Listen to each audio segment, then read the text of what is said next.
Hello and welcome. Maybe you've spent a chunk of the day locked in the loo at work, crying. Maybe you're so drained by looking after your kids or elderly relatives that the smallest task seems overwhelming. Maybe you feel swamped by professional responsibilities, or you're in bed and just can't get up. Or maybe you feel that you're going under and can't pinpoint why. Whatever has led you to this audiobook, if you're in a headspace like this, it's awful. I know because I've been there. People may tell you to pull yourself together or not believe there is anything wrong with you. Whilst they may mean well, neither is going to help. I know that if you could pull yourself together, you would. And I do understand what the matter is. It's likely that you are suffering from extremely low mood or a very bad and prolonged case of the blues. Often, it's called depression. Depression is not a black and white issue. Lots of people feel uncomfortable around the word depression, and they certainly don't like to think they may be depressed. But before you say, "Pah, that's not me," and stop reading, hear me out. I believe depression isn't a you either have it or you don't scenario. Our moods lie on more of a spectrum than that. Nor am I labelling you. I'm suggesting that if the opening sentences of this book sound similar to how you're feeling, chances are that you are currently closer to the very low mood or depressed end of the spectrum than the happy and optimistic end. Moreover, it's your spectrum that matters, not anyone else's. You may never be particularly bouncy or upbeat, and that's fine.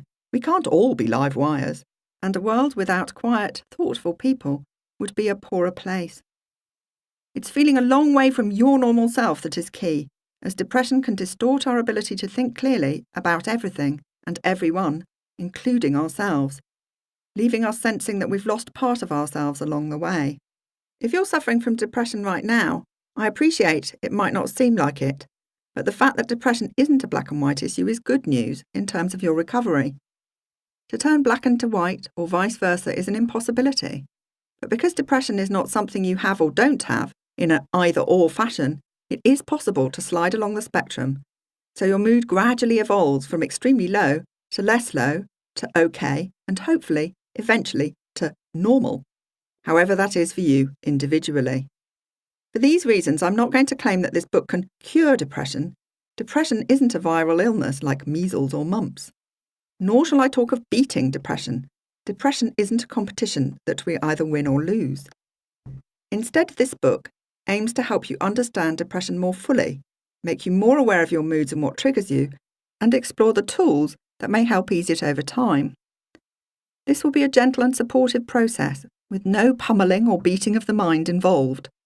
It's also why this book is called Making Peace with Depression, however strange that may seem, in the context of an agonising mental experience. Together we'll explore how hating depression, wishing it would go away, or seeing it as your enemy, can maintain and even exacerbate very low mood, whereas compassionate acceptance of our feelings and ourselves can help release us. Stick with these tools and maintain self-awareness, and gradually your depression should ease. Furthermore, these tools can help you manage your moods better in the future.